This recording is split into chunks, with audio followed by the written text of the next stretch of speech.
এক হামজার আগমনে বদলে গেছে বাংলাদেশ ফুটবল। হামজা চলে আসায় উত্তাপ বেড়েছে বাংলাদেশ ফুটবলে। যে উত্তাপ এবার আরও বাড়াতে বাংলাদেশে আসছে প্রবাসী আরেক বাংলাদেশি ফুটবলার সামিত সোম।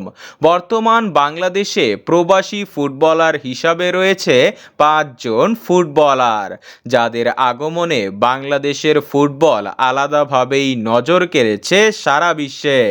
জুনে সিঙ্গাপুরের বিপক্ষে ম্যাচের আগে বাংলাদেশে আসছেন 27 বছর বয়সী কানাডিয়ান ফুটবলার সামিত সোম। কানাডার জাতীয় দলের হয়েও খেলেছেন সোম।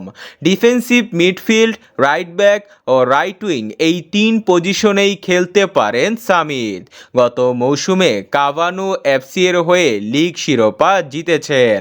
শেষ 2020 সালে জাতীয় দলের হয়ে খেলেছেন। এক হামজার কারণে ভারত পুরো সময় থেকেছে ব্যাকফুটে। সেখানে যদি সামিত চলে আসে তাহলে ভাবুন হামজা সামিত জুটি কতটা শক্তিশালী হবে। ভারতের বিপক্ষে ফাহামিদুলকে দেখা না গেলেও সিঙ্গাপুরের বিপক্ষে দেখা যেতে পারে। বাফুফে কথা বলছে সামিত সোমের সাথে।